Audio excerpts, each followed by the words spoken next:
Ukrainian territory under Moscow, Kiev is now paving way for an assault on Russia's occupation.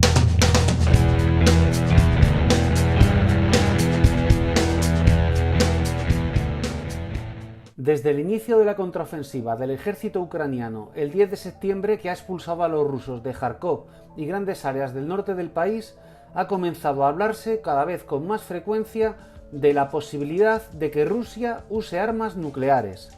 El propio Putin, en su discurso del 21 de septiembre, además de decretar la movilización de los reservistas, amenazó a Occidente con el uso de armamento nuclear si siguen reforzando a las tropas de Ucrania. La mayoría de los expertos coincide en que es altamente improbable que los rusos acudan al recurso de las armas nucleares. Sin embargo, cada vez más voces autorizadas están planteando esta posibilidad.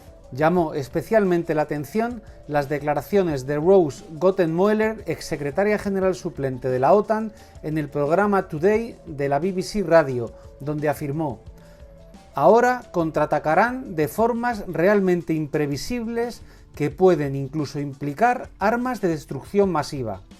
Y preguntada si se refería a armamento nuclear, lacónicamente contestó: "Sí". Como este es un canal de historia, vamos a intentar analizar la situación presente a partir de los datos y acontecimientos de la historia reciente que nos pueden aportar información acerca de la posibilidad de que Rusia acuda a su arsenal nuclear.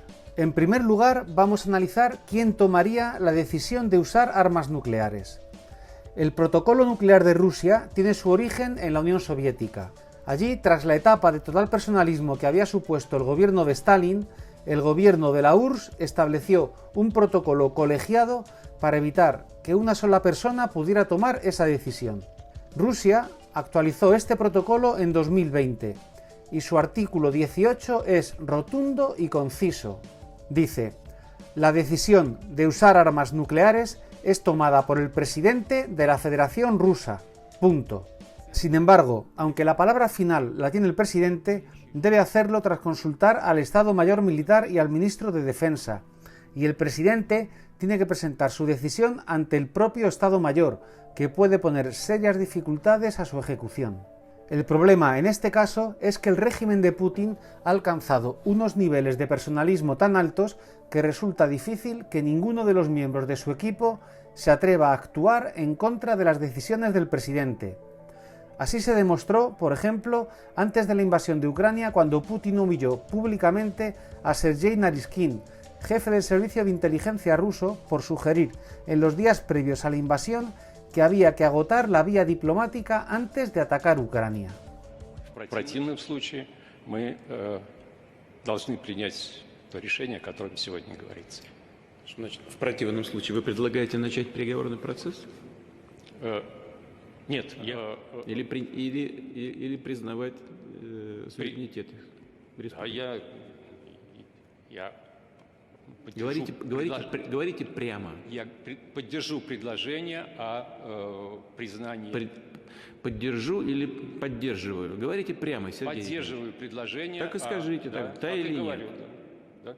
Поддерживаю предложение о вхождении Донецкой и Луганской народных республик в состав Российской Федерации. Да, мы об этом не говорим, мы этого не обсуждаем. Мы говорим о признании их независимости или нет. Да, я поддерживаю предложение о признании независимости. Хорошо, пожалуйста, садитесь, спасибо. En un régimen tan personalista, en donde Putin ha ido eliminando cualquier atisbo de crítica, lo más probable es que los consejeros o bien sean halcones partidarios de la línea más dura, o bien digan aquello que el presidente espera oír. En segundo lugar, vamos a analizar qué tipo de arma nuclear podría usar Rusia. Existen dos tipos de armas atómicas, las estratégicas y las tácticas. En el arsenal ruso, cada tipo supone aproximadamente la mitad del total de más de 6.000 ojivas nucleares que posee el país. Las armas nucleares estratégicas son los grandes misiles intercontinentales. Uno solo de estos misiles puede alcanzar una potencia de 800 kilotones. Recordemos que la bomba de Hiroshima, que causó la muerte de más de 145.000 japoneses, tenía tan solo 15 kilotones. Las armas nucleares tácticas son muy diferentes. son armas pensadas para usarse en batalla y pueden tener un corto alcance. Algunas se acoplan a misiles, pero también pueden ser lanzadas por aviones, submarinos, barcos e incluso cañones convencionales. Su potencia varía desde menos de 1 kilotón hasta más de 100 kilotones. En la guerra de Ucrania solamente se plantea la posibilidad de usar armas tácticas. El uso de misiles estratégicos, además de provocar un conflicto nuclear a gran escala, tendría gravísimos efectos sobre el propio territorio ruso. Sin embargo, el uso de armas nucleares tácticas tiene un problema en Ucrania. Según explican los expertos militares, las armas tácticas de combate están pensadas para atacar grandes concentraciones militares, pero el ejército de Ucrania no las tiene, y de tener algo parecido, están precisamente en la zona del Donbass y en las áreas que Moscú dice pretender liberar y anexionarse para proteger a su población. Por tanto, bombardearlas con armas radioactivas no parece que sea una opción muy lógica. Sin embargo, cabría otra posibilidad, y es que Rusia pudiera usar armas tácticas de gran potencia para sembrar el terror entre la población ucraniana y desincentivar la resistencia de su gobierno. Las armas tácticas rusas de mayor capacidad, acopladas a un solo misil, podrían borrar del mapa Kiev en unos pocos segundos. En tercer lugar, vamos a analizar cuál es la doctrina nuclear rusa. La doctrina nuclear rusa se actualizó en 2020. Tiene un carácter eminentemente defensivo y disuasorio, y establece 4 puntos por los que Rusia podría usar armas nucleares. El primero, el lanzamiento de misiles balísticos contra Rusia y o sus aliados. El segundo, el uso de armas nucleares o de otras armas de destrucción masiva por un país enemigo contra la Federación Rusa y o sus aliados.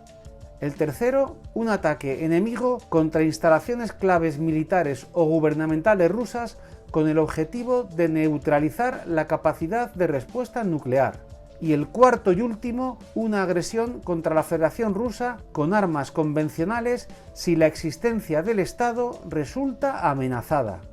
Como vemos, en principio ninguno de estos puntos es válido para justificar su uso en este conflicto. Pero muchos medios han señalado que el reciente anuncio de Putin de realizar referéndum para incorporar el este de Ucrania a Rusia puede servir para alegar el punto 4 como excusa. Moscú podría señalar que se está atacando territorio de la Federación en el caso de que una nueva ofensiva ucraniana amenace con desalojar de allí a las tropas rusas.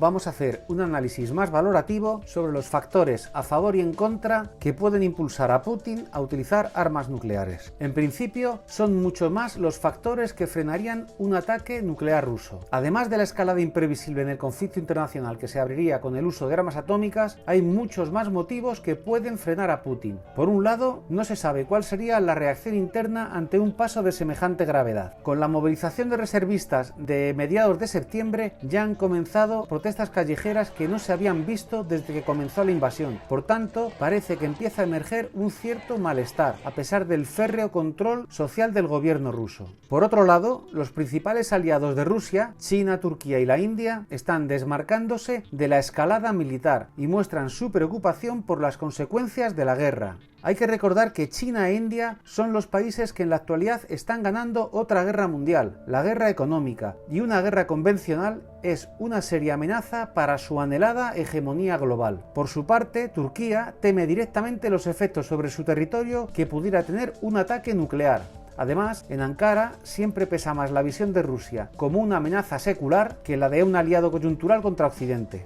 Pero todos estos factores en contra podrían no ser suficientes si Putin considera amenazada su posición. Es difícil saber cómo puede actuar el impredecible presidente ruso en caso de sentir que le tiembla la tierra bajo los pies. Elucubrar es absurdo, tan solo podemos volver a la historia reciente y ver cómo actuó Putin en situaciones extremas. Antonio Puigvert cuenta que a Putin le pilló la caída del muro de Berlín en la Alemania Oriental, en un trabajo de colaboración entre el KGB y la temida policía de la RDA, la Stasi. Estaba en Dresde y decidieron, ante el caos reinante, destruir documentación de la policía política. Sucedió esta escena. En un momento dado, una masa enfervorizada llegó ante la sede policial, con ánimo de venganza. Putin salió a recibirlos. Como un sheriff de las películas del oeste, encañonó a los manifestantes, desafiándolos. «Tengo 12 balas. Si no os largáis de aquí, dispararé 11. La 12ª será para mí, porque no vais a tocarme, seré yo quien me mate. No sabemos si esta escena es real o es una leyenda, pero en la coyuntura actual asusta verdaderamente pensar que aquello pudiera haber sucedido de verdad. Por último, vamos a analizar otras crisis nucleares de la historia para evaluar el grado de gravedad de la situación actual. Desde las bombas arrojadas sobre Hiroshima y Nagasaki por Estados Unidos en 1945, no se han vuelto a usar armas nucleares en un conflicto bélico. Sin embargo, ha habido ocasiones en las que se ha estado muy cerca de usarlas, unas veces en guerras abiertas y otras en momentos de máxima tensión internacional. El primero fue la Guerra de Corea.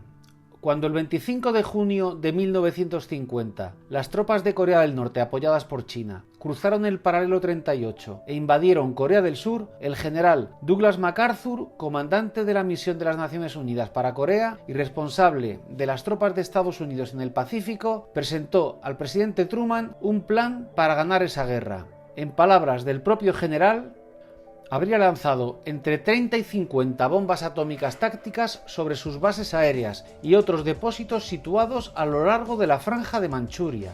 Tantas bombas habrían hecho el trabajo con creces. Habrían destruido su fuerza aérea en tierra, aniquilando su mantenimiento y sus aviadores. Mi plan era, mientras nuestras fuerzas anfibias se desplazaban hacia el sur, extender detrás de nosotros, desde el mar de Japón hasta el mar Amarillo, un cinturón de cobalto radioactivo. Se podría haber extendido desde carros, carretas, camiones y aviones.